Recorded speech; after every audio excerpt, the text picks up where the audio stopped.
क्या हालचाल, क्या हालचाल, क्या हालचाल। तो मेरा नाम है अक्षय त्यागी और आज हम करने वाले हैं एटम्स। क्या करने वाले हैं? आइटम।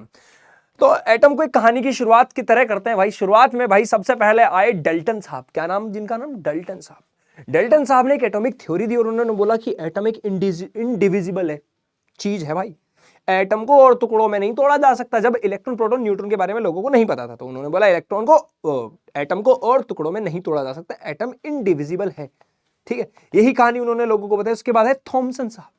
थॉमसन साहब ने बोला कि नहीं, ऐसा नहीं है। देखो बात को समझो। थॉमसन साहब ने दो मॉडल दिए। एक दिया खरबूजा मॉडल और दूसरा प्लम पुडिंग का मुझे मतलब नहीं पता क्या होता है। मतलब तो पता है, मैंने खाई है, पर मुझे एक्चुअल में ये नहीं पता कैसे। प्लम पुडिंग, पुडिंग बेसिकली क्या होता है कि जब तुम किसी चीज में कुछ ऐसे स्टफ कर देते हो, किशमिश वगैरह डाल दी, एक केक टाइप सा होता है ऐसा ना। खरबूजा कैसा होता है? खरबूजा पूरा का पूरा, बीच में खाने वाला पीस, उसके बीच बीच में बीज होते हैं ना। तो थॉमसन साहब ने ऐसे दो मॉडल दिए। उन्होंने बोला एटम न्यूट्रल है, जो पूरा खरबूजा वाला पार्ट है, खाने वाला पार्ट है, वो पूरा पूरा का पूरा पॉजिटिव है और बीच बीच में कहीं कहीं इलेक्ट्रॉन्स है। फिर इसके बाद है रदरफोर्ड साहब। उन्होंने कहा यार नहीं, हम समझाते हैं तुम्हें। थॉमसन साहब की कुछ चीजें फेल हो गई थी तो रदरफोर्ड साहब ने आके बोला भी कहानी सुना रहा हूं, फिर एक एक करके डिटेल में बताऊंगा। रदरफोर्ड साहब ने कहा यार एक काम करो, तुम एक लोहा, वो सोना लेके आओ, सोने की फॉइल, एक गोल्ड फॉइल लेके आओ, उसे पीट पीट के बिल्कुल पतला कर दो। गोल्ड ही क्यों लिया इन्होंने? ये क्वेश्चन आता है बच्चों के दिमाग में, क्योंकि गोल्ड काफी डक्टाइल होता है। बचपन में 9-10 में पढ़ा होगा केमिस्ट्री में, डक्टिलिटी ऑफ मेटल्स। डक्टिलिटी का बेसिकली मतलब ये होता है कि ऐसे मेटल जिन्हें पीट पीट के बहुत पतला किया जा सकता है, बहुत ज्यादा पतला, इतना पतला कि सिर्फ एक ही एटम पे अटैक कर पाओगे तुम। ठीक है, फिर फाइनली आए बोहर साहब। उन्होंने बोला, उन्होंने भी एक नई थ्योरी दी भाई। उन्होंने फाइनली जो बोहर्स का मेडल था, वो मॉडल था, वो बहुत लोगों को समझ में आया। वही यही हमारे सिलेबस में एक एक करके अब हम करते हैं। डाल्टन एटॉमिक थ्योरी नहीं है। डाल्टन एटॉमिक थ्योरी बेसिकली क्या है? अच्छा तुम बताइए, लिखा हुआ पहले क्यों लग रहा है? तुम मानोगे नहीं मेरे साथ क्या हुआ। मैं भाई लेक्चर रिकॉर्ड कर रहा था और रिकॉर्ड करते करते मैं माइक लगाना भूल गया और मैंने पूरा लिख डाला। मैं लिखते लिखते पढ़ाता हूं तो मैं बताइए, मुझे पहले से लिखा हुआ अच्छा नहीं लगता, तो मैं लिखते लिखते पढ़ाता हूं, है ना। लिखते हुए पढ़ाने में होता क्या कि तुम लोगों को नोट्स बनाने में भी आसान होता है। मेरे लिए तो आसान होगा कि मैं सारा लिख के लिया हूं, ऐसे मेरे लिए बहुत आसान हो जाएगा। तो इससे लेकिन दिक्कत क्या होती है, तुम लोगों को फील नहीं आ पाएगी। तुमने देखा भी होगा, नोट्स जब खुद के बनाते हैं, हैंड रिटन चीजें ज्यादा अच्छी लगती है पढ़ने में ना। तो भाई मैं लिखते लिखते पढ़ा रहा था भाई, और मैंने फाइनली देखा मैंने माइक ही नहीं लगाया। 45 मिनट में ऐसे ही पढ़ा रहा था। तो मैंने क्या सोचा, अब क्यों दोबारा डबल मेहनत करनी, लिख तो मैंने लिया ही ऑलरेडी। अब सीधा बच्चों को पढ़ाएंगे डायरेक्ट, टाइम भी कम लगेगा, छोटा सा चैप्टर है एटम। एक्चुअल में मुश्किल से आधे घंटे का चैप्टर, मतलब आधे नहीं तो नहीं, 45 मिनट का चैप्टर होता है बेसिकली, है ना। पर ठीक है, तो अब ये फायदा हो गया भाई। ठीक है, तो मेरी मेहनत आधी बेकार गई, आधी तो फायदे में आ गई। चलो तो शुरुआत करते हैं थॉमसन मॉडल साहब से। थॉमसन साहब ने बोला कि भैया एटम इस तरह से है, एक खरबूजे को इमेजिन करो, जो उसमें लाल वाला पार्ट होता है खाने का, वो तो है पॉजिटिवली चार्ज, और जो बीच बीच में बीज है वो होते हैं नेगेटिवली चार्ज। इसलिए एटम को उन्होंने न्यूट्रल बोल दिया। तो एटम कुछ ऐसा है, ठीक है। अब लेकिन ये कुछ जगह फेल हो गया। अभी हम एक अल्फा स्कैटरिंग पढ़ाऊंगा मैं। अल्फा स्कैटरिंग रदरफोर्ड साहब के मॉडल के अकॉर्डिंग अल्फा स्कैटरिंग कैसे, उन्होंने अल्फा भेज के देखी अल्फा रेज, तो अल्फा रेज बहुत सारी सीधी निकल जा रही थी, सीधी निकल जा रही थी, और जो बीच में से बिल्कुल वापस आ जा रही थी। तो ये मॉडल उसे समझा नहीं पाया अल्फा स्कैटरिंग। और एक चीज होती है एटॉमिक स्पेक्ट्रल लाइंस। जब तुम किसी भी एटम को एक्साइट कराते हो तो उसमें से ना कुछ लाइंस निकलती हैं, कुछ लाइट रेज निकलती हैं। एटॉमिक स्पेक्ट्रम में तो मैं आगे भी पढ़ाऊंगा, हाइड्रोजन के लिए हम पढ़ेंगे। तो उसमें से ना कुछ लाइंस निकलती हैं, कुछ अलग अलग स्पेक्ट्रल लाइंस बनती हैं। उन्हें समझा नहीं पाए कौन? थॉमसन साहब। तो ये था तुम्हारे थॉमसन साहब का मॉडल। ठीक है, आगे आते हैं। अब इसके बाद आती है बात रदरफोर्ड साहब की। रदरफोर्ड साहब ने एक बहुत बड़ी एक्सपेरिमेंट किया जिसको थिन गोल्ड फॉइल एक्सपेरिमेंट बोलते हैं। थिन याद रखना, थिन। थिन क्यों? इस गोल्ड को पीट पीट के इतना पतला कर दिया। यहां पे देखो, चल पूरा बताता हूं। यहां पे एक लेड का बॉक्स लिया, लेड बॉक्स, ठीक है, एक बॉक्स लिया, लेड बॉक्स। इस लेड बॉक्स के अंदर हमने क्या लिखा? हीलियम के आयंस He2 पॉजिटिव। इन्हीं को बोलते हैं अल्फा पार्टिकल्स। इन्हीं को क्या बोलते हैं? Alpha particles. क्या बोलते हैं? Alpha particles. इन्होंने एक गन ली, जिस गन से वो अल्फा पार्टिकल्स निकल रहे थे, या फिर यहां पे एक अल्फा पार्टिकल रख दिया, हर जगह स्कैटर हो रहे हैं ना वो अल्फा पार्टिकल, वो हर जगह निकल रहे। तो जिंक, ये जो लेड बॉक्स है, कुछ को तो एब्जॉर्ब कर रहा है, जो इधर उधर जा रहे हैं, जो बीच वाले उन्हें सीधा भेज रहा है। तो ये सीधे जाके, पता है, इतना पतला कर दिया कि यहां पर सीधा एक एटम पे जाके अटैक कर रहे हैं, सिर्फ एक एटम पे जाके अटैक कर रहे हैं। तो उन्होंने पाया कि कुछ रेस तो जाके सीधा वापस आ गई, कुछ वापस आई, है ना।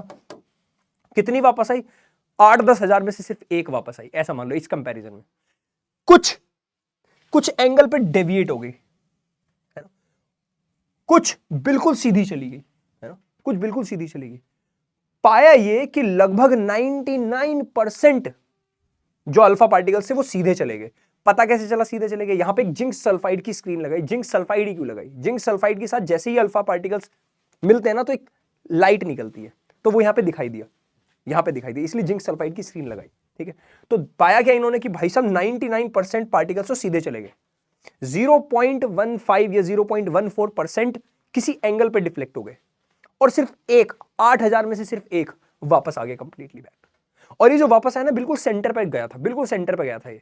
तो इन्होंने इससे पता लगाया कि भाई इससे ऐसा लग रहा है कि एटम के सेंटर, अल्फा पार्टिकल्स होते हैं पॉजिटिवली चार्ज्ड, वापस आया बिल्कुल सेंटर से, इसका मतलब एग्जैक्टली सेंटर पर कोई पॉजिटिव चार्ज बैठा है। और लगभग 99% सीधी चली गई अल्फा पार्टिकल्स, यानी 99% एटम अंदर से खाली है, 99% एटम अंदर से खाली है, 99% एटम अंदर से खाली है। बेसिकली एटम के सेंटर पर कुछ है जो पॉजिटिवली चार्ज और बाकी एटम खाली है, पर एटम न्यूट्रल भी है।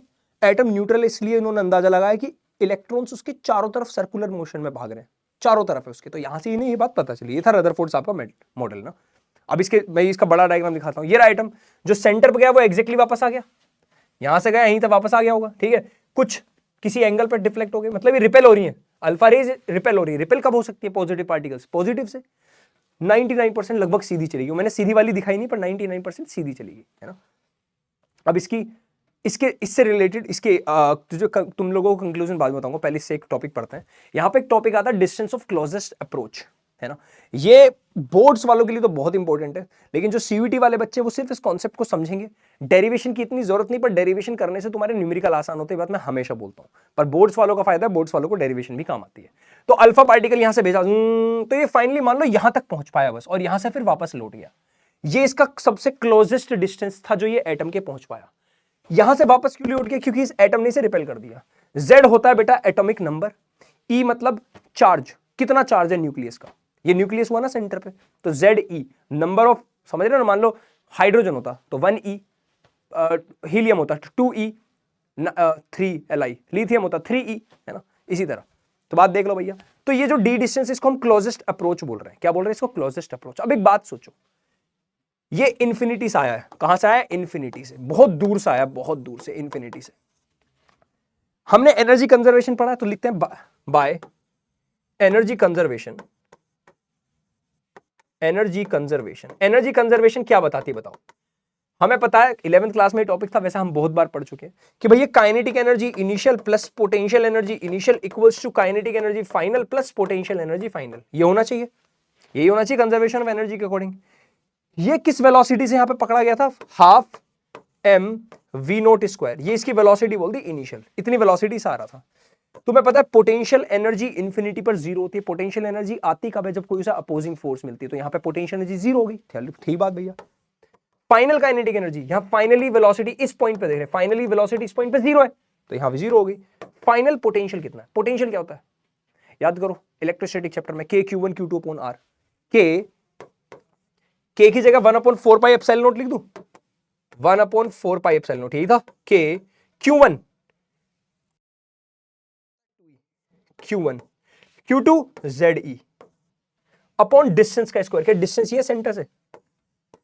हमें निकालना क्या है? क्लोजेस्ट अप्रोच, हमें D निकालना है, ध्यान रखना। हमें क्या निकालना है? D।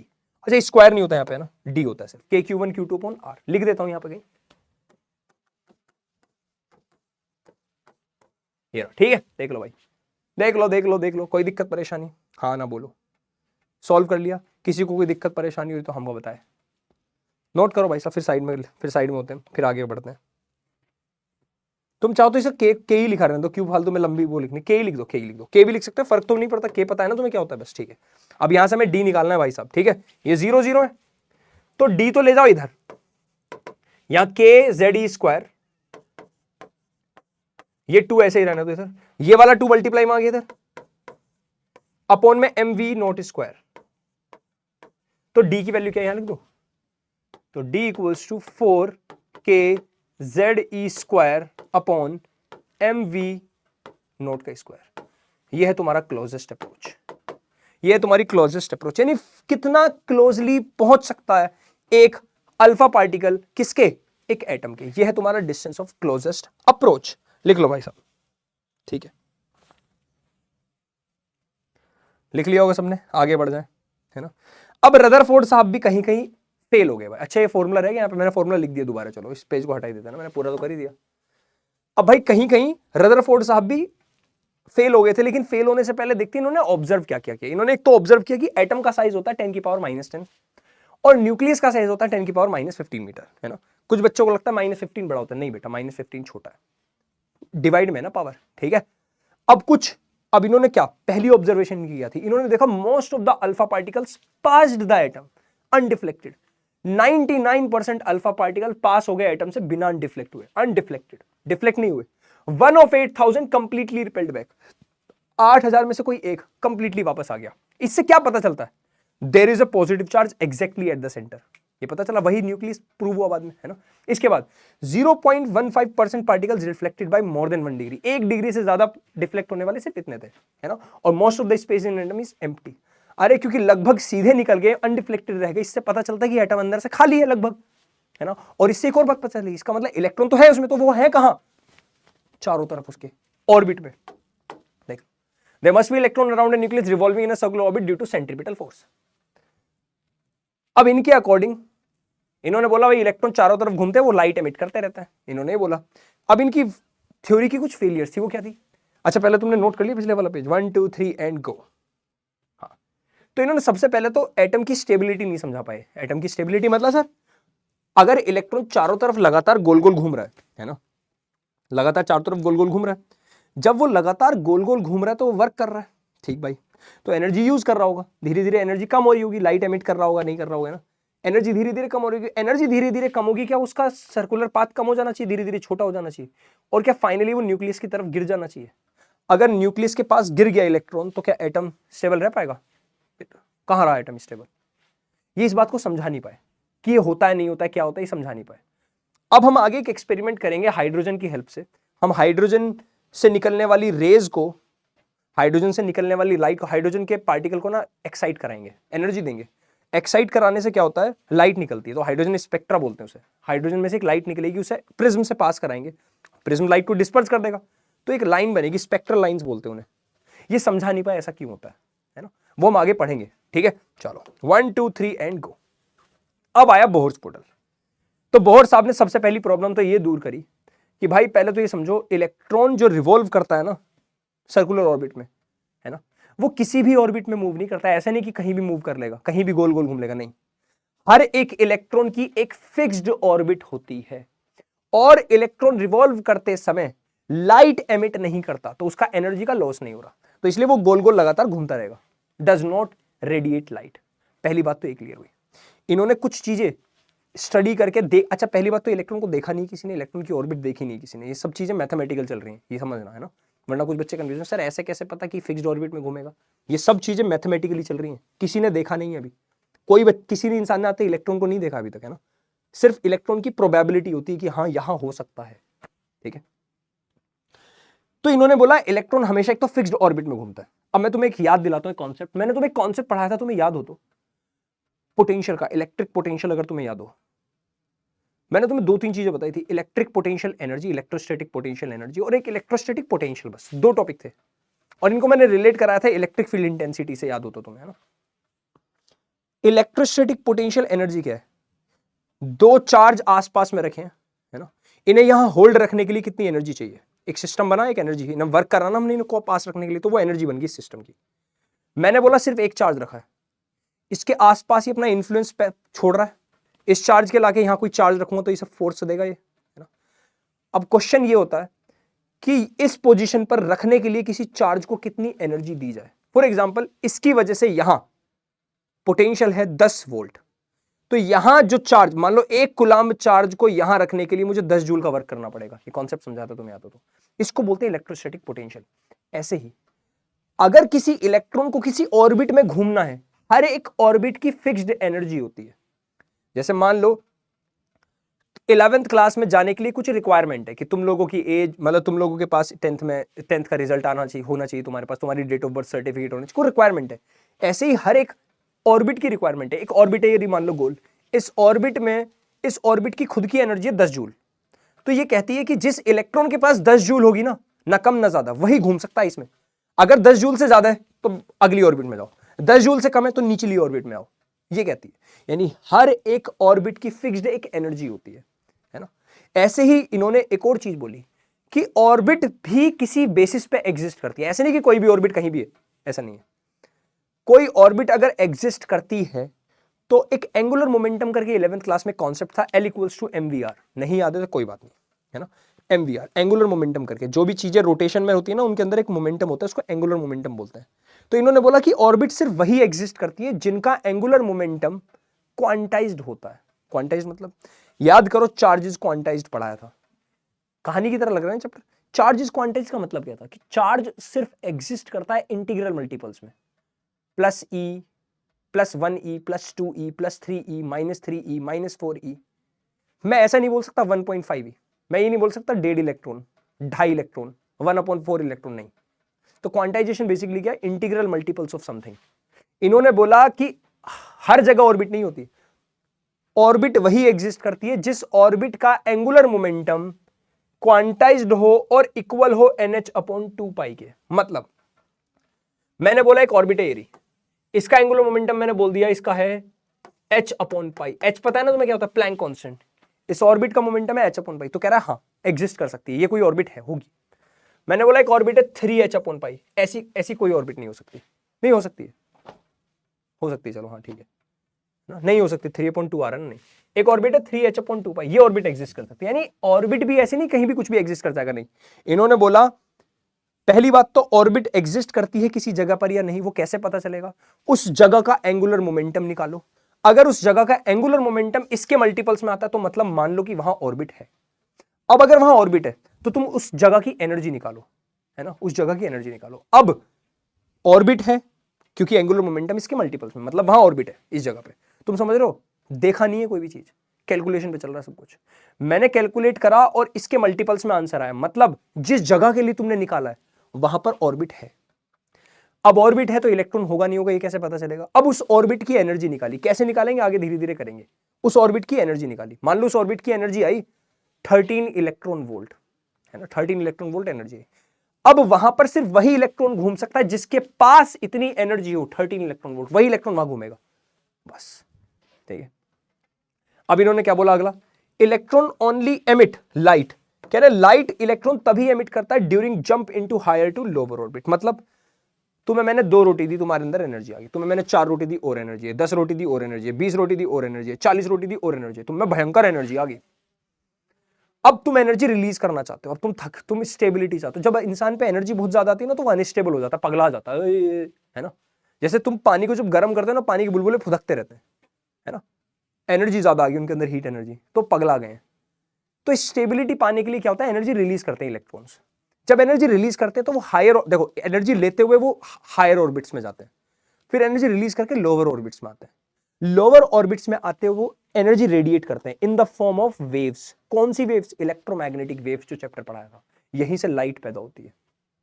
तो इलेक्ट्रॉन लाइट एनर्जी रेडिएट करते हैं कब, जब वो हायर ऑर्बिट से लोअर ऑर्बिट में जंप मारते हैं। अब कौन सी ऑर्बिट से कौन सी ऑर्बिट में जंप मारेंगे, कौन सी लाइट एमिट करेंगे, यूवी रेज करेंगे, निकालेंगे, गामा रेज निकालेंगे, वो सब हम आगे पढ़ने वाले हैं ना। तो बेसिकली ये थी बोहर्स मॉडल की कुछ बातें, देख लो जरा, नोट कर लो, 1 2 3 एंड गो।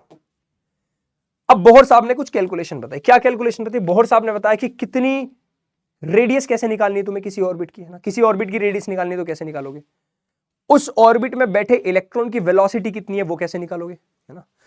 टाइम पीरियड क्या है, कितनी देर में उसने एक चक्कर लगाया इलेक्ट्रॉन ने, वो कैसे निकालोगे। फ्रीक्वेंसी कैसे निकालोगे, उस ऑर्बिट की एनर्जी कैसे निकालोगे, सब उन्होंने करके बताया। इसको बोलते हैं बोहर्स कैलकुलेशन। ठीक है, चलो भाई, सबसे पहले कर रहे हैं nth ऑर्बिट के लिए। सिंपल सी बात बताओ, इलेक्ट्रॉन एक गोल चक्कर में क्या सेंट्रीपिटल फोर्स से तभी घूम पा रहा है। यहां सेंट्रीपिटल फोर्स है किस वजह से, इलेक्ट्रोस्टैटिक फोर्स। चार्ज और चार्ज के बीच इलेक्ट्रोस्टैटिक फोर्स है, ये से खींच रहा होगा अपनी तरफ, खींच रहा होगा या भगा रहा होगा, जो भी खींच रहा है मान लो, ये एक इलेक्ट्रोस्टैटिक फोर्स। क्या यही यहां पे सेंट्रीपिटल फोर्स है, क्या मैं बोल सकता हूं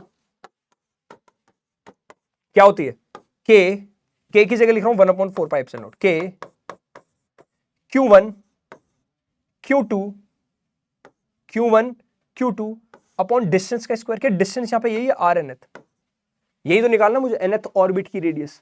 nth मतलब कोई सी भी, 1 डालोगे तो पहली ऑर्बिट की रेडियस आ जाएगी, 2 डालोगे तो दूसरी ऑर्बिट की रेडियस आ जाएगी। ठीक है, equals to FC m mass of electron, V velocity of electron in nth orbit mv² upon r nth।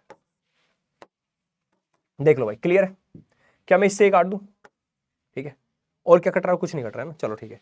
ये हुआ ZE² अपॉन में 4 पाई एप्सिलॉन नॉट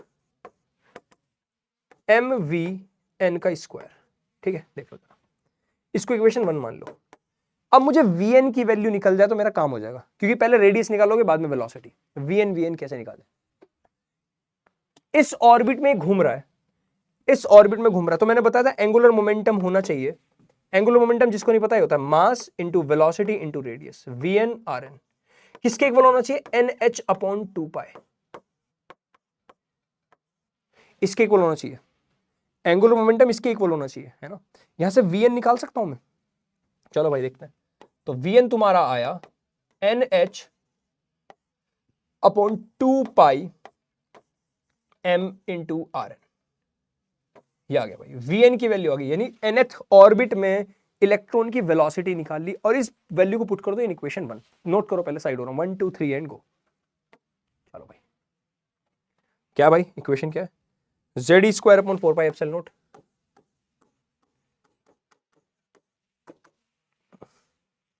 M।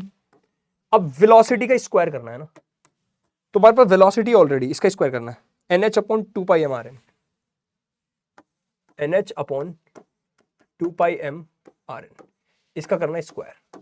आ जाओ, ZE² upon 4 pi epsilon not M N² H², 2 2 जा 4, pi square, मास square, radius का square. फिर से देखो, कुछ कट रहा है? मैंने रेडियस का स्क्वायर, मैंने कुछ छोड़ दिया ना यहाँ पे, एक Rn छोड़ दिया था, माफ करना मुझे, एक Rn छोड़ दिया था यहाँ पे ना। क्या Rn से फिर एक Rn कट गया? देखो, मुझे Rn ढूंढना है, ध्यान रखना। 4 से 4 कटा, पाई स्क्वायर से पाई कट गया। ठीक है, अब देखो मल्टीप्लाई, Rn तो पहुंचा इधर, ऊपर क्या है? अच्छा, मास से एक मास कट गया, ऊपर बचा N² H², ये एप्सिलॉन नोट मल्टीप्लाई में गया, epsilon note divided by ZE² नीचे आया, ZE² पाई M Rn तो उधर चला गया, देख लो कुछ बचा। तुम्हें पता है एप्सिलॉन नोट कांस्टेंट है, प्लैंक कांस्टेंट है, Z वेरिएबल है, इलेक्ट्रॉन का चार्ज कांस्टेंट है, पाई कांस्टेंट है, मास ऑफ इलेक्ट्रॉन कांस्टेंट है। तो कांस्टेंट उन्हें एक साथ लिखो, एप्सिलॉन नोट एक साथ लिख दिया, H² एक साथ, इधर E² पाई और M, ये सब कांस्टेंट थे। वेरिएबल इधर है N² N मतलब नंबर ऑफ ऑर्बिट, और डिवाइड में क्या हो? Z। ये पूरा कांस्टेंट है, ध्यान से देखो।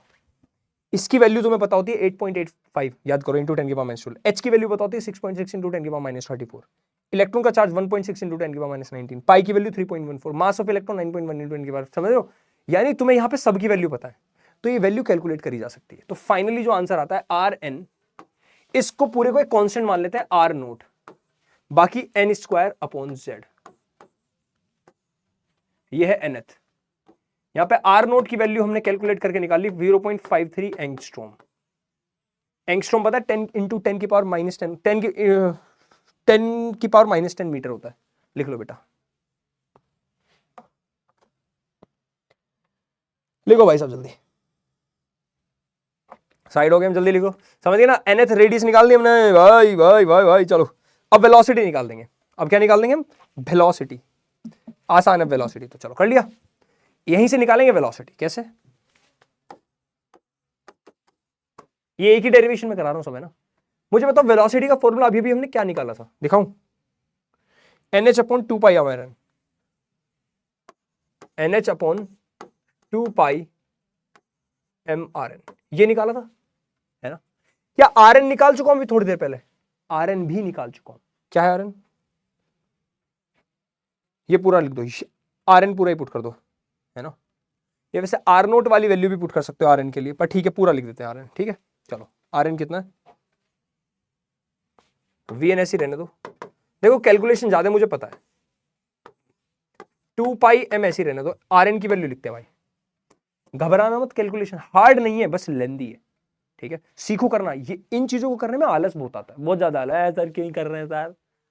ये आलस निकालना तुम्हें अपने अंदर से ना। ठीक है, ये आलस जो बच्चा बीट कर लेता है ना, वही बच्चे एग्जाम में कुछ कर पाते हैं। तुम्हें आलस नहीं आने देना है। और मैं बताऊंगी नहीं, तुम्हें एग्जाम में लास्ट में जाते जाते आलस ही आएगा, तुम्हें बोर लगेगा लिखना भी। ठीक है, चलो भाई, किसकी वैल्यू लिखनी है? आर एन की। Epsilon naught H square M square,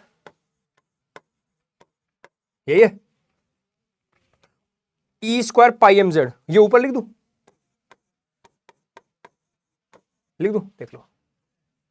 N से एन कटा, एच से एच कटा, और क्या कट रहा है? एम से एम कटा, और क्या कट रहा है? पाई से पाई कटा, और क्या कट रहा है? और कुछ नहीं कट रहा ना। तो वेलोसिटी ऑफ एन क्या आया? E square two epsilon naught h. ये सब कांस्टेंट इसलिए अलग लिखे मैंने। ई स्क्वायर कांस्टेंट है, 2 पाई तो कट गया भाई।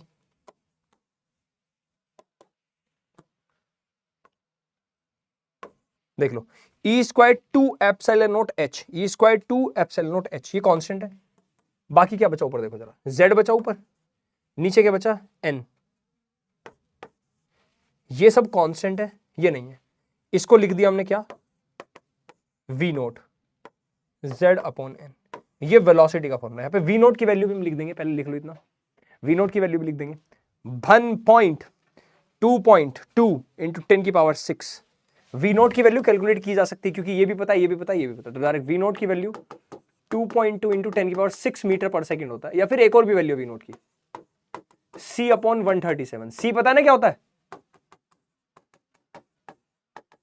तो दोनों तरीके जैसे तुम्हें कैलकुलेट करनी है, तुम्हारी श्रद्धा है। वी दो तरीके से निकाला जा सकता है, या तो डायरेक्ट पुट करने वाली वैल्यू खत्म, और कुछ नहीं करना। देखिए अब भैया, तुम्हारा दो चीज आ गई, रेडियस आ गई, वेलोसिटी आ गई, कि टाइम पीरियड भी ढूंढ सकते हो।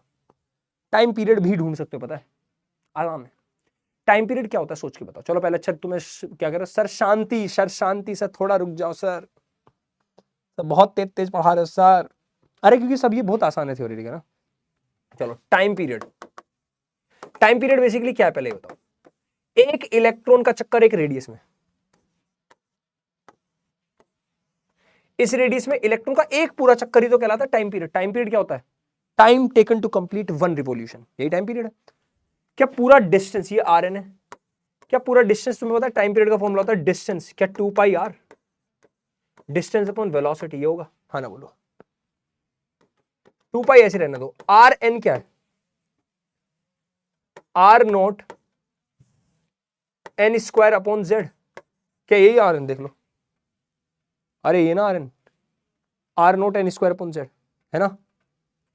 देख लो भाई, साइड में देख लो। सॉरी, ठीक है। अब एक और चीज, नीचे वी एन है, नीचे क्या है? V N. वी एन क्या था? V naught Z upon N, यही है। देख लो टाइम पीरियड क्या हुआ, 2 पाई ऐसे ही रहने दो,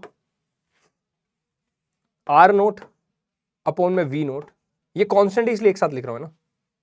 बाकी बचा क्या? यहां बचा एन स्क्वायर, और एन ऊपर गया तो एन क्यूब हो गया, नीचे जेड स्क्वायर, क्या है बचा? ये पूरा कांस्टेंट है, ध्यान से देखो। वापस से इसको लिख देंगे टी नोट, और ये N cube upon Z square, ये आया टाइम पीरियड। देख लो भाई, ठीक है। अब तुम्हें भी एक काम दूंगा बेटा, मैं क्यों टेंशन ले रहे हो, तुम्हें भी एक काम दूंगा। तुम्हें कैलकुलेट करना है टी नोट। तुम्हें वी नोट, आर नोट की वैल्यू पता है, वी नोट की वैल्यू पता है, 2 पाई पता है। सब लोग होमवर्क में कमेंट में बताएंगे मुझे कि टी नोट की वैल्यू क्या होगी, तुम इसकी वैल्यू बताओगे। और फ्रीक्वेंसी तो समझ के इसका उल्टा होता है, फ्रीक्वेंसी डायरेक्ट कर दोगे, इसका उल्टा होता है। फ्रीक्वेंसी डायरेक्ट भाई, फ्रीक्वेंसी इसका उल्टा, z square upon n cube आ जाएगा फ्रीक्वेंसी, वो तुम लिख लेना। चलो जल्दी लिखो, फिर आगे बताते हैं। क्वेश्चन इसके लास्ट में करेंगे, लिखो। सॉरी,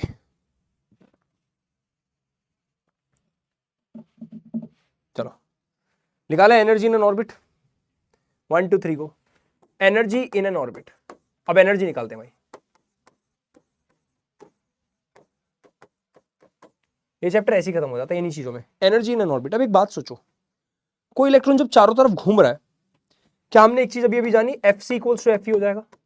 एफ सी होता है M V square by R, F E होता है के Q1 Q2 अपॉन डिस्टेंस का स्क्वायर। यही है भाई, अभी पढ़ा है। आर एन लिख सकते हो, आर एन होगा, ठीक है, आर एन, अभी से आर एन को रहने दो, आर ही लिखता हूं मैं ना। मान लो कोई रेडियस है ना, लेट्स से फर्स्ट ऑर्बिट की, तो R1 लिख दो ना, फर्स्ट ऑर्बिट की एनर्जी निकाल रहे हैं मान के चलो, ठीक है। अगर मैं फर्स्ट ऑर्बिट की एनर्जी निकाल रहा हूं, देख लो कोई दिक्कत परेशानी है तो, फर्स्ट ऑर्बिट की एनर्जी निकाल रहा हूं, n की जगह 1 पुट कर दो ना, R से ही R काट दो, ठीक है। अब देखते जाना, बहुत आसान हो जाएगा। मुझे एक बात सोच के बताओ, क्या तुम्हें पता है, साइड में लिख रहा हूं, क्या काइनेटिक एनर्जी का फॉर्मूला तुम्हें पता है, हाफ mv² होता है। मेरे पास mv² है, हाफ नहीं है। अगर मैं दोनों तरफ हाफ हाफ से मल्टीप्लाई कर दूं, काम हो गया। इधर भी हाफ से मल्टीप्लाई, इधर भी हाफ से मल्टीप्लाई, क्या यही है काइनेटिक एनर्जी? हाँ ना बोलो, है ना? है। ये क्या हुआ, हाफ के z² अपॉन r, देख लो भाई, है ना? इसको ऐसे ना लिख कैसे तू, kz² upon r, kz² upon 2r। क्या ये आई काइनेटिक एनर्जी? हाँ ना बोलो, क्या ये आ गई काइनेटिक एनर्जी? देख लो भाई, है ना? यहां इलेक्ट्रोस्टैटिक फोर्स की बात हो रही है। इलेक्ट्रोस्टैटिक फोर्स है, कंजर्वेटिव फोर्स है ना? कंजर्वेटिव फोर्स है, हाँ ना बोलो, है। इसको हटा दूं यहां से, यहां लिख देता हूं,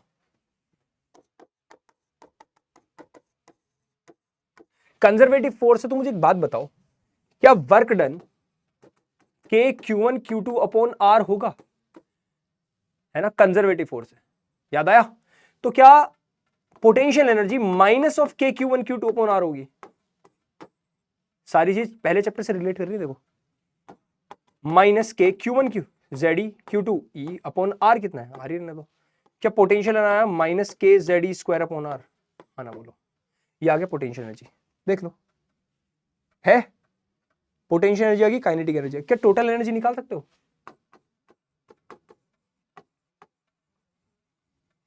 टोटल एनर्जी होगी kinetic energy plus potential energy होगी। टोटल एनर्जी काइनेटिक कितनी है, kZE² अपॉन 2r।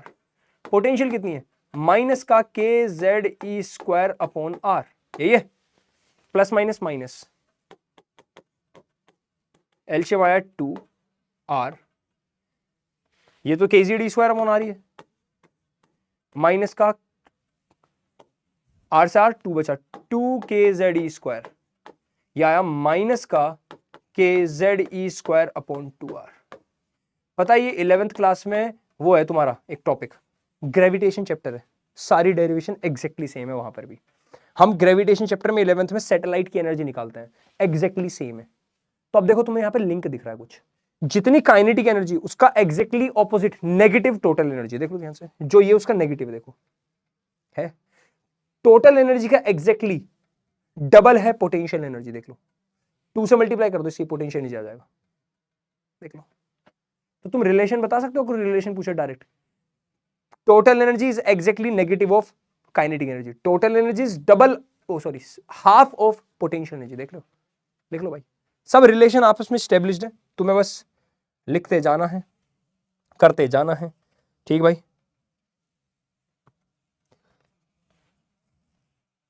लिख लिया भाई, जल्दी बता दो।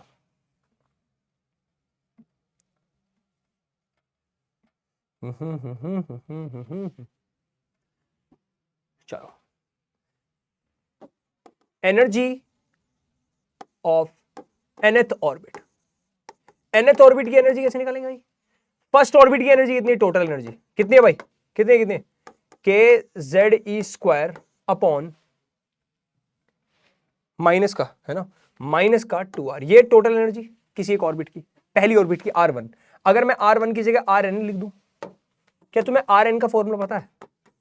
अच्छा, टोटल एनर्जी को सिर्फ E लिख रहा हूं, ठीक है, माइनस का kZE² अपॉन 2, Rn की जगह क्या लिख सकता हूं, R0n² अपॉन Z, है ना बोलो, Z ऊपर चला गया, माइनस ke² अपॉन 2r0 एक साथ लिख दिया, देखो मैंने कांस्टेंट ke² 2r0 एक साथ लिख दिया, Z ऊपर चला गया, Z², नीचे बचा n², है ना, देख लो, देखो साइड ओर में देख लो, ठीक है। अब क्या किया, इस पूरे को कैलकुलेट किया, इस पूरे को बोल दिया E0, जैसे हर बार देखो कर रहे हैं ना, सेम कर दी, सेम किया बिल्कुल, E0। इस E0 की वैल्यू फाइनली निकल के आई -13.6 इलेक्ट्रॉन वोल्ट। इलेक्ट्रॉन वोल्ट तुम्हें नहीं पता तो डायरेक्ट 1.6 इंटू 10⁻⁻19 करोगे यहां मल्टीप्लाई, तो जूल में आ जाएगी। जैसे तुम ये भी लिख सकते हो E नॉट इक्वल्स टू,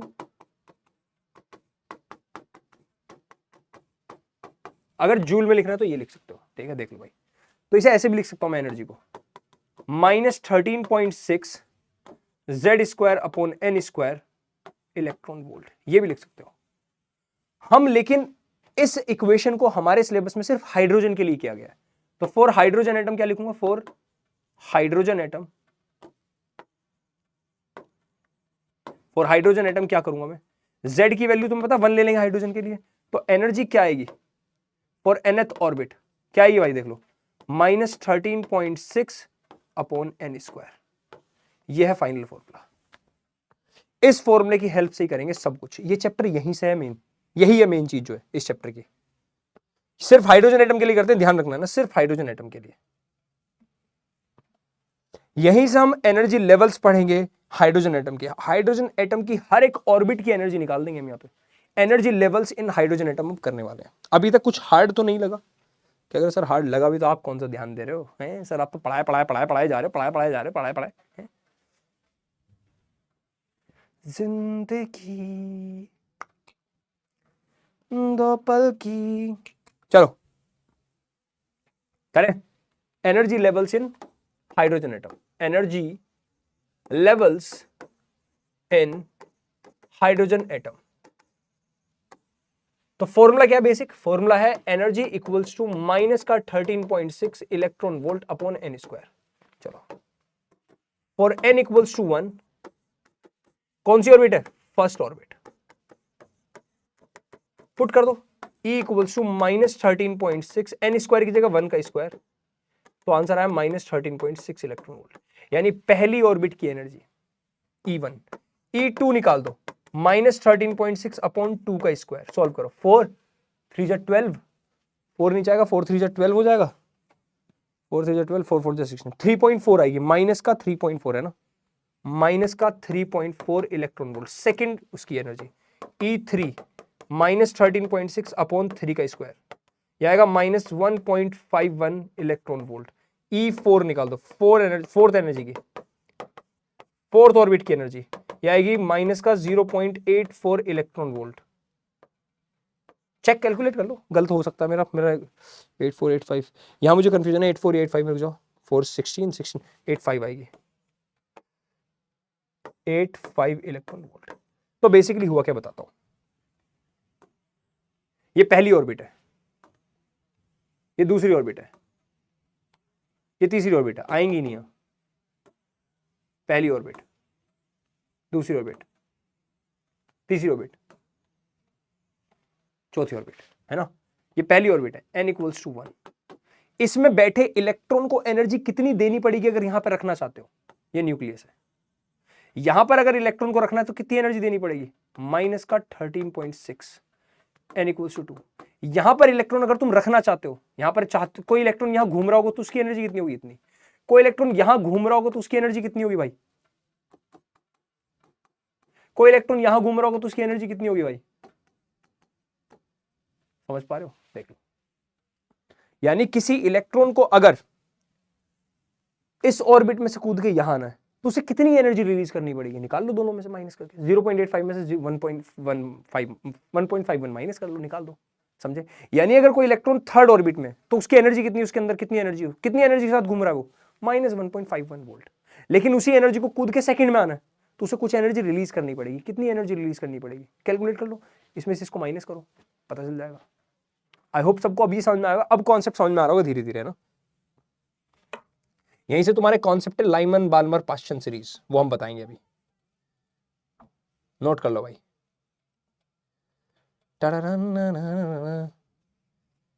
जल्दी करो भैया, पानी पी लेते हैं।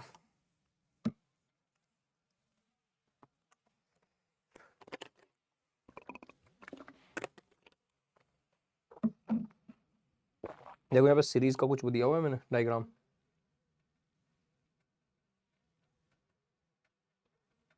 नहीं दिया हुआ ना, चलो different series in hydrogen atom पढ़ने वाले हैं ना, डिफरेंट सीरीज इन, क्या मतलब है बताऊंगा।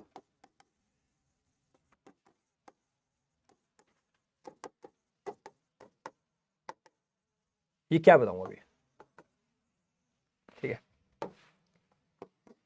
क्या होता है, अगर मान लो इलेक्ट्रॉन किसी भी ऑर्बिट से कूद के पहली ऑर्बिट में आ जाए तो वो अलग टाइप की लाइट रेज निकालता है, वेव्स निकालता है ना।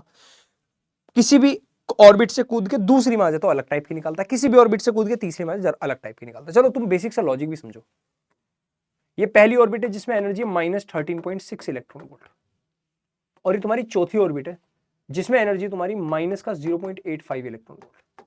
जब इलेक्ट्रॉन यहां से कूद के डायरेक्ट यहां आएगा, क्या वो ज्यादा एनर्जी रिलीज करेगा? सोच के देखो। अगर मैं बोलूं यहां से कूद के थर्ड में आए, चलो कर भी लेते कैलकुलेट, मान लो 0.85 है, ये कूद के किस में आ गया? -1.51 में, यानी फोर्थ से कूद के आ गया थर्ड में।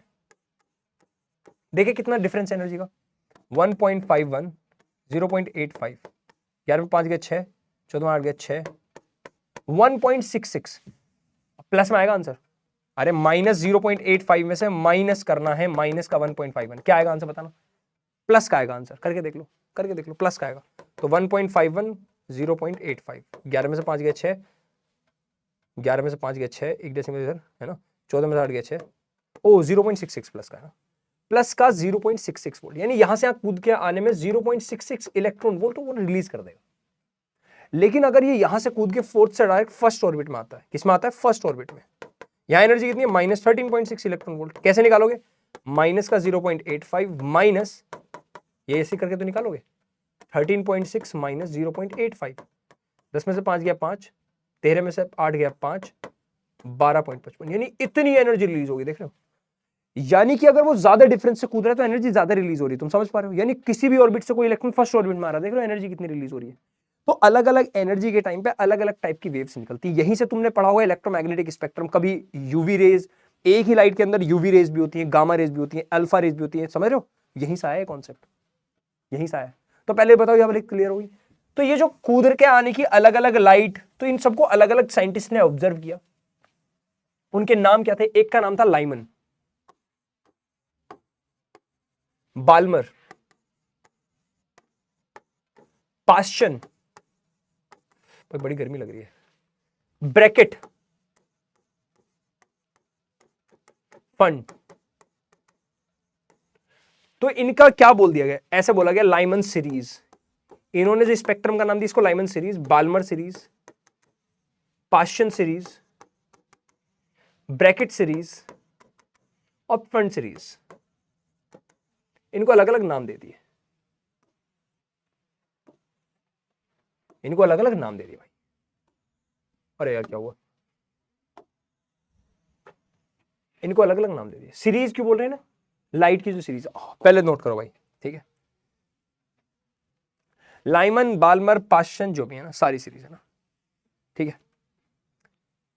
तो लाइमन सीरीज में जब भी कोई इलेक्ट्रॉन इसकी कहां से, किसी भी ऑर्बिट से, किसी भी nth ऑर्बिट से कूद के इलेक्ट्रॉन फर्स्ट ऑर्बिट में आ गया, है ना, इसको लाइमन सीरीज बोला गया। इस टाइम पे यूवी रेज रेडिएट हुई, देख लो, किसी भी ऑर्बिट से कूद के, किसी भी ऑर्बिट से कूद के फर्स्ट ऑर्बिट में आ गया अगर इलेक्ट्रॉन, इलेक्ट्रॉन किसी भी ऑर्बिट से कूद के अगर कहां गया? फर्स्ट ऑर्बिट में, यानी हायर ऑर्बिट nth कोई भी कूद के आ गया, जंप, nth से कूद के फर्स्ट में आ गया, तो हमेशा कौन सी रेज निकली? UV rays. इस सीरीज का नाम रखा गया लाइमन सीरीज, ठीक है। इसके बाद बाल्मर, nth से कूद के कभी भी सेकंड ऑर्बिट में आ गया, यहां पर निकली विजिबल रेज, यहां पर निकली विजिबल रेज। इसके बाद निकली इंफ्रारेड, इंफ्रारेड, माइक्रोवेव्स, बस ये है ना ये। लेकिन काम के हमारे दो स्टार्टिंग के ना, ठीक है। चलो nth से कूद के थर्ड में आ गया, थर्ड ऑर्बिट में आ गया, यहां लिख ली इंफ्रारेड।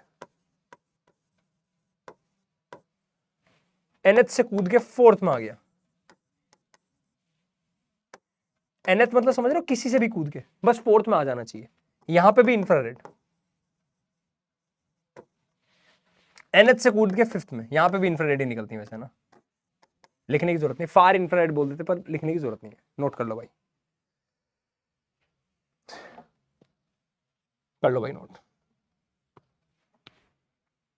अच्छा यहां पे एक चीज ध्यान रखना, ये nth फर्स्ट के अलावा कुछ भी हो सकते है, देखो 2 3 इनफाइनाइट, यहां 2 नहीं हो सकती, 3 4 इनफाइनाइट, यहां थर्ड फोर्थ फिफ्थ इनफाइनाइट। ये nth क्या हो सकता है ये बता रहा हूं मैं ना, नीचे वाले ऑर्बिट में समझ कूदा देना, हाइयर से लोअर ही है ना। यहां क्या हो सकती है, फोर्थ है, फिफ्थ सिक्स्थ इनफाइनाइट, यहां फिफ्थ है, सिक्स्थ सेवंथ इनफाइनाइट। समझ गए ना, एन क्या होना चाहिए, एन हमेशा हायर ऑर्बिट होनी चाहिए, ध्यान रखना, ठीक है, एन हमेशा हायर ऑर्बिट होनी चाहिए, ये तुम्हें ध्यान रखना है।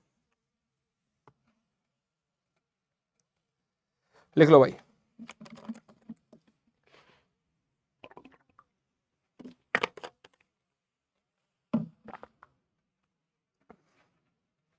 ठीक है। तो एक छोटा सा एक्सपेरिमेंट जो तुम्हारे सिलेबस में नहीं पर मैं बता रहा हूं, 1 2 3 को, line spectra for hydrogen atom, ये सिलेबस में नहीं तुम्हारे ना, बता रहा हूं मैं क्योंकि बताना था मुझे क्या होता है। मान लो तुमने यहां पे ग्लास, एक कप के अंदर या फिर किसी के अंदर, यहां पे बहुत सारे हाइड्रोजन एटम है, यहां पे बहुत सारे हाइड्रोजन एटम है, मान लो तुमने क्या किया, इलेक्ट्रिसिटी पास करा दी, पास द इलेक्ट्रिसिटी। जब इलेक्ट्रिसिटी पास करते हो पता क्या होता है, तुमने एक बेसिकली एनर्जी दी, तो यहां पे बैठे इलेक्ट्रॉन्स ना, यहां पे बैठे हाइड्रोजन आइटम्स एक्साइट हो जाते हैं, एक्साइट होकर उन्होंने एक लाइट निकाली, और तुमने यहां क्या रख दिया, प्रिज्म, यहां क्या रख दिया तुमने, प्रिज्म। जब लाइट निकाली तो हुआ क्या, इस लाइट ने अलग अलग, ये बेंड हो गया यहां पे ऐसा ही, इसने यहां पे ना अलग अलग बैंड बनाए, कुछ अलग अलग क्या बनाए, बैंड। यहां पे तुमने स्क्रीन रखी हुई है ना, यहां पे तुमने रखी हुई स्क्रीन, इसने अलग अलग बैंड बनाए, कुछ अलग अलग टाइप से ना। जब हमने देखा इन्हें तो ये कुछ बैंड ऐसे थे, यहाँ पे एक लाइन थी, फिर इसके पास में एक और भीड़ वाली लाइन थी, फिर एक दूर लाइन थी, है ना, फिर एक और दूर लाइन थी, कुछ ऐसे बैंड दिखाई दिए, इन्हीं को बोलते हैं लाइन स्पेक्ट्रा। तो इन्हें भी समझा नहीं पाए थे रदरफोर्ड और तुम्हारे वो, ठीक है, लेकिन ये इससे पता चल गया, इससे समझ में आ गया भाई, ठीक है, देख लो भाई। फिर यहां से एक रिडबर्ग साहब थे, उन्होंने एक फॉर्मूला दिया कि भैया जो तुम क्या कहते हैं, जो तुम इलेक्ट्रॉन को जंप करा रहे हो वो कितनी वेवलेंथ का होगा, उसकी वेवलेंथ कैसे निकालनी है, तो वो रिडबर्ग साहब थे, उन्होंने एक फॉर्मूला दिया, वो भी दिख देते हैं, रिडबर्ग्स फॉर्मूला। चैप्टर लगभग खत्म हो गया, रिडबर्ग्स फॉर्मूला। इन्होंने बोला जो इलेक्ट्रॉन कुदा रहे हो ना तुम, जंप करा रहे हो, उसकी वेवलेंथ क्या होगी, तो 1/λ equals to R 1/n1 square minus 1/n2 square. ये इन्होंने एक फॉर्मूला दिया, इसको आर को बोलते हैं रिडबर्ग कांस्टेंट, आर को क्या बोलते हैं, रिडबर्ग कांस्टेंट। ये 1.09 इंटू 10⁻7 मीटर इनवर्स, ये फॉर्मूला था, ठीक है, मीटर इनवर्स, इसको रिडबर्ग कांस्टेंट बोलते हैं। नोट कर लो मेरे भाई,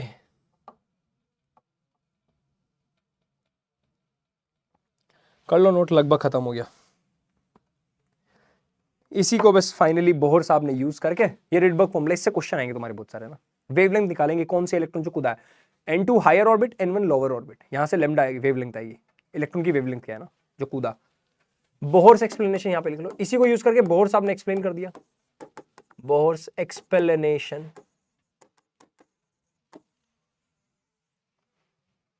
अच्छा मैंने तुम्हें एक पेज शायद लिखवाया नहीं है ना भाई, ये वाला पेज शायद, मैंने ये वाला पेज शायद नोट करने का टाइम नहीं दिया था, नोट कर लो भाई, सॉरी।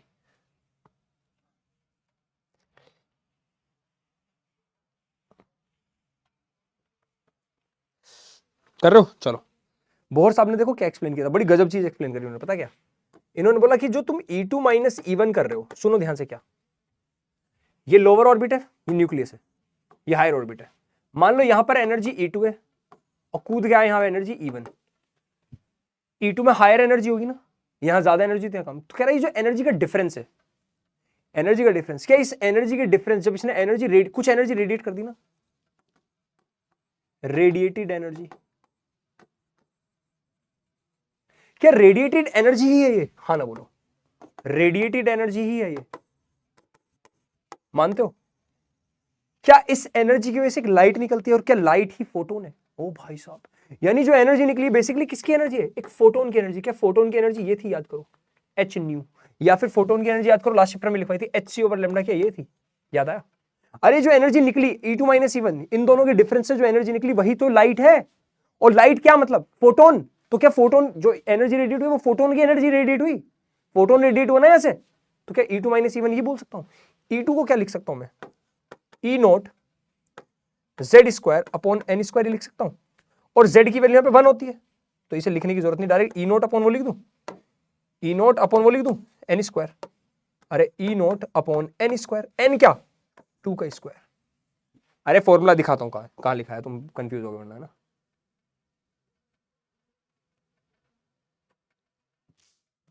इसे देखो, Z की वैल्यू 1 पुट कर दो, E equals to E naught upon N square बचा। समझ में आया?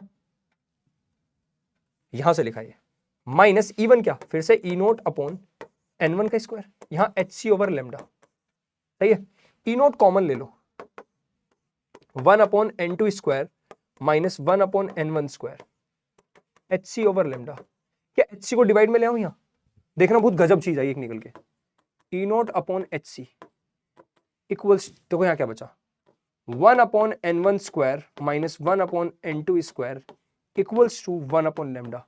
चेक करो, रिडबर्ग फॉर्मूला और ये वाला फॉर्मूला लगभग सेम है। अगर यहां पे R आ जाए, चेक करो, लगभग सेम है, 1 अपॉन लेमडा, ये बस R। यहां R की जगह क्या आ रहा है ये? तो फाइनली इन्होंने जब चेक किया ना E नोट अपॉन HC की वैल्यू, ये लगभग तुम्हारी किसके इक्वल आ गई? रिडबर्ग कांस्टेंट के। तो देख रहे हो दोनों ने कैसी, इन्होंने यहां से किया, रिडबर्ग ने अलग, तो फाइनली प्रूव भी हो गया कि रिडबर्ग साहब ने जो किया वो सही किया। इन्होंने तो जनरली, देख रहे हो, ये इक्वेशन तो हमें ऑलरेडी पता थी, यहां से निकाला formula. E naught upon HC को काउंट, E नोट की वैल्यू तुम्हें पता है -13.6 इलेक्ट्रॉन वोल्ट, H की वैल्यू तुम्हें पता है, C की पता है। जब इन्होंने कैलकुलेट करके देखा तो उतना ही आया जितना लगभग रिडबर्ग कांस्टेंट था। तो इससे प्रूव हो गया भाई सही फॉर्मूला है। तो अब मेन फॉर्मूला तुम्हारे चैप्टर में क्या है? 1 2 3 एंड को। तो main formula 1 upon lambda equals to R 1 upon N1 square minus 1 upon N2 square. ये तुम्हारा मेन फॉर्मूला हो गया। यहाँ पे देख लो जरा, लिख लो भाई, ठीक है? कर लो भाई, कर लो कर लो। यहीं से एक डी ब्रोई साहब थे, उन्होंने भी एक एक्सप्लेनेशन दे दी। दो चीजें बची हैं बस लास्ट है ना। एक डी ब्रोई साहब ने पता है ना तुम्हें क्या बताया था?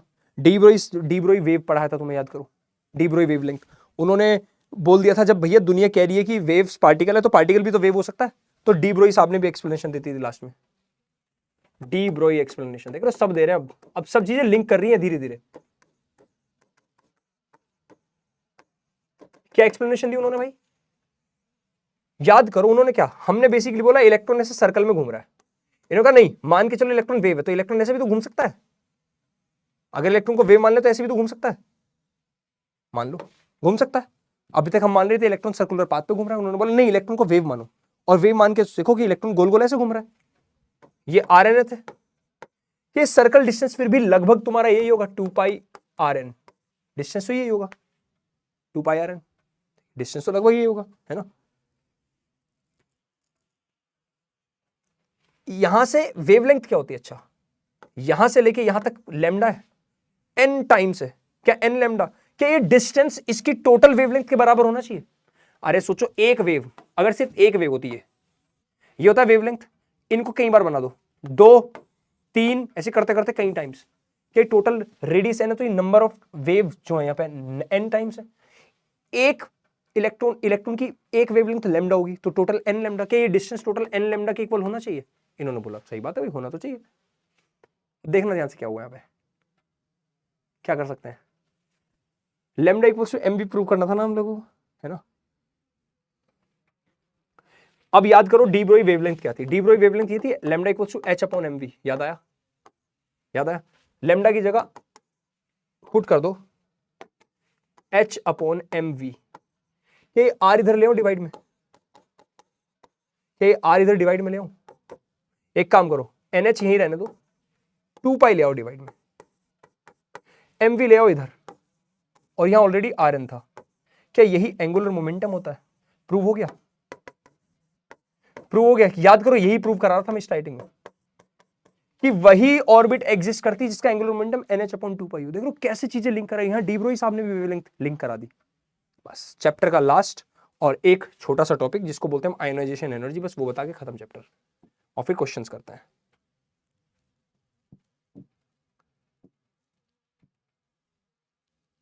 कहाँ गया, चलो देखो,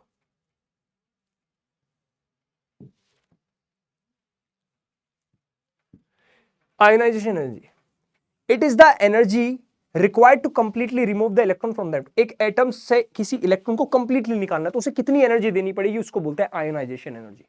ठीक है। एक्साइटेशन एनर्जी क्या होती है, किसी इलेक्ट्रॉन को लोअर ऑर्बिट से हायर ऑर्बिट में पहुंचाना है तो उसे एनर्जी देनी पड़ेगी ना। देखो हायर से जब लोअर में आता है तो वो एनर्जी रेडिएट करता है, लेकिन उसे लोअर से हायर में पहुंचाने के लिए हमें एनर्जी देनी पड़ेगी। इस एनर्जी को बोलते हैं एक्साइटेशन एनर्जी। तो ये दो टॉपिक, और अब शुरुआत करते हैं भाई साहब क्वेश्चन। क्या करते हैं, question.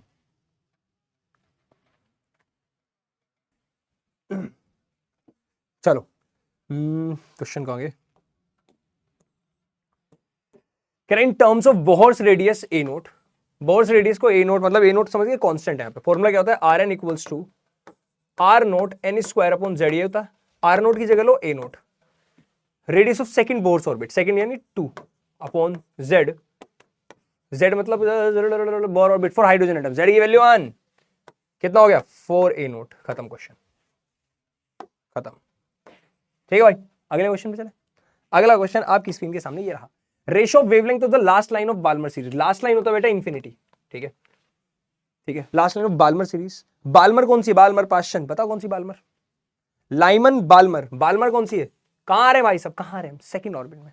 And the last line of Lyman series, last line ratio कह रहा है लाइमन सीरीज और बाल्मर सीरीज का। ठीक है, ratio of the wavelengths of the last line of the Balmer series and the last line of the Balmer. ठीक है, पहले लाइमन का निकालते हैं। फॉर्मूला क्या है, 1 over lambda equals to R 1 upon n1 का square minus 1 upon n2 square, यही है 1 अपॉन लैम्डा, आर ऐसे रहने दो, n1 कहां आना है, लास्ट लाइन मतलब है कहां पे, इंफिनिटी पे, माइनस आना कहां है लाइमन के लिए 1 पे। क्या 1 अपॉन लैम्डा इक्वल्स हो गया आर अपॉन 1, कुछ नहीं आ रही रहने तो लैम्डा की वैल्यू, चलो लैम्डा की वैल्यू कितनी आ गई 1 अपॉन आर, इक्वेशन 1 मान लो, ये लाइमन के लिए एल लिख दो इसे। बाल्मर के लिए आओ, Balmer 1 upon lambda equals to R, कहां से, लास्ट लाइन से, आना कहां है सेकंड पर, बाल्मर के लिए 2 होता है ना, सेकंड ऑर्बिट 2 पे आना ना। ठीक है, तो 1 upon lambda equals to R, ये वो 1 अपॉन 4, तो लैम्डा कितना हो गया 4 अपॉन आर, ये बाल्मर के लिए। रेशो निकाल दो, बाल्मर अपॉन लाइमन, ये निकालना है 4 upon R divided by 1 upon R, R सार कट गया, 4 आ रहा है, खत्म, 4:1। देख लो भाई, साइड हो जाते हैं, देखो भाई सब जल्दी से साइड हो जाते हैं, 1 2 3 एंड गो। अगला क्वेश्चन कह रहा है in the line spectrum of hydrogen atom. ठीक है, लाइन स्पेक्ट्रम ऑफ हाइड्रोजन की बात कर रहा है, the ratio of the longest wavelength, longest wavelength कब होगी, सुन लो, एनर्जी कम तो वेवलेंथ ज्यादा, ही ध्यान रखना, एनर्जी जितनी ज्यादा उतनी ज्यादा फ्रीक्वेंसी और उतनी ही कम वेवलेंथ, ये बात याद रखना है ना, उतनी ही कम वेवलेंथ, एनर्जी जितनी ज्यादा उतनी ज्यादा फ्रीक्वेंसी उतनी कम वेवलेंथ, ये पॉइंट याद रखना। ठीक है, ठीक भाई साहब, ठीक ठीक ठीक, कोई दिक्कत परेशानी है ना। लॉन्गेस्ट वेवलेंथ मतलब सबसे कम एनर्जी, सबसे कम एनर्जी कब होगी, जब पास से कूद जाएगा, अरे दूसरी से पहली में आ जाएगा, तीसरी से दूसरी में आ जाएगा, सबसे छोटी वेवलेंथ। किस किस के लिए कह रहा है, लाइमन सीरीज और बाल्मर के। लाइमन के लिए क्या मैं बोल दूं 2 से 1 में आ जाए, बाल्मर में 2 में आता है ना, क्या 3 से 2 में आ जाए, काम हो जाएगा, सोचो। तो लाइमन के लिए करते हैं पहले, 1 अपॉन लैम्डा लाइमन के लिए, आर 1 अपॉन 1 का स्क्वायर माइनस 1 अपॉन 2 का स्क्वायर, ये हो जाए 1 अपॉन लैम्डा एल, आर को ऐसे रहने दो, 1 माइनस 1 अपॉन 4, यही हुआ, ये हुआ 3 अपॉन 4, लैम्डा कितना आ गया 4 अपॉन 3 आर, इक्वेशन 1 देख लो पहले। ठीक है, देख लो देख लो, 4 अपॉन 3 आर। अब आ जाओ बाल्मर में, कहां से, तीसरी से दूसरी में कूदा दो भाई, बाल्मर आर, इसी के ऊपर क्वेश्चन आता है ना, क्वेश्चन इसी के ऊपर आएगा। ठीक है, दूसरी में कूदाना, कहां से, तीसरी से कूदा दो, longest wavelength, 1 upon 4 minus 1 upon 9, 36 है एलसीएम, 9 माइनस 4 कितना आया, लैम्डा बी रेसिप्रोकल कर दो ना, 5 अपॉन 36, तो 36 ऊपर चला गया, 5 नीचे आ गया, और यहां आर भी नीचे आ गया। दोनों का रेशियो निकालना। देखो lambda L upon lambda B, 1 2 3 and go. अगले पेज पे चल रहा हूं, 1 2 3 and go. Lambda L upon lambda B निकालना भाई, ठीक है, रेशियो निकालना है ना अपने को। Lambda L upon lambda B, lambda L कितना है देख लेते हैं, 4/3 आर। लेमडा बी कितना है 36/5 आर। आर से आर काट दो, 5 ऊपर चला गया, 5 × 4 36 × 3, 4 9 जा 36, 5/27।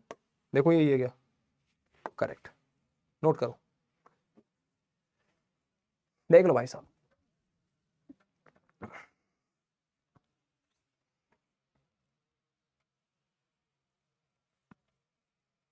करो भाई जल्दी।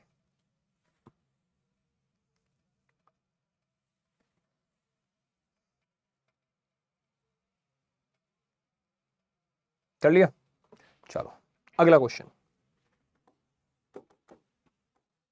if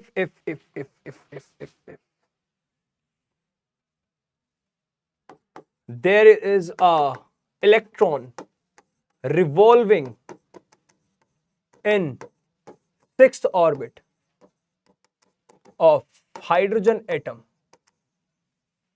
find the radius of orbit in angstrom. ये क्वेश्चन है, एंगस्ट्रॉम में निकालना है। चलो ट्राई करें। फॉर्मूला सबको पता होना चाहिए भाई, क्या है formula? Radius of nth orbit r not n square upon z, यही है। r nth निकालना है, nth के सिक्स्थ ऑर्बिट में ना, सिक्स्थ ऑर्बिट का निकालना है। r नॉट 0.53 होता है एंगस्ट्रॉम में, n स्क्वायर 6 का स्क्वायर, z की वैल्यू 1, देख लो 0.53 इंटू 36। देख भाई 0.53 इंटू 36 कैलकुलेट करो,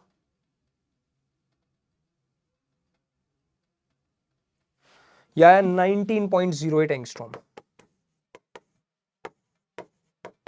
ये एंगस्ट्रॉम ही होता है ना, पता है, ठीक है देख लो। कोई दिक्कत परेशानी देखो, नोट करो, फिर अगले क्वेश्चन पे चलते हैं।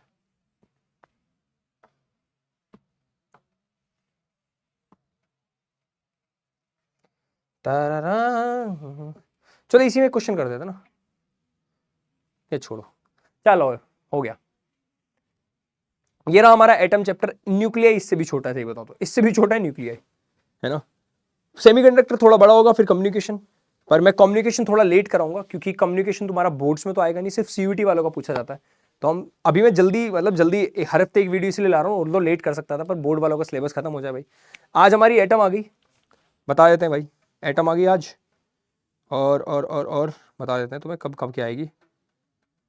क्या है डेट, मैं आगे का क्लियर कर देता हूँ भाई तुम्हें, और क्या। एटम तुम्हारी आज आ गई, और आज है तुम्हारा, ठीक है, मंडे ट्यूजडे मंडे है 30। नेक्स्ट वीडियो आएगी तुम्हारी 6th 13th को सेमीकंडक्टर मिल जाएगा तुम्हें, ठीक है। तो 13 जनवरी को हमारा सिलेबस खत्म हो जाएगा बोर्ड्स का। फिर कम्युनिकेशन तो कभी भी दे देंगे, कम्युनिकेशन तो, क्योंकि भाई देखो सिर्फ सीयूटी वालों का आता है, बोर्ड्स में तो है ही नहीं, कम्युनिकेशन कट गया। जय हिंद, टाटा, सी यू, ठीक है, मिलते हैं तुम लोगों से जल्दी ही। मैं जा रहा हूं छोड़ के, तुम पढ़ते रहना, ठीक है।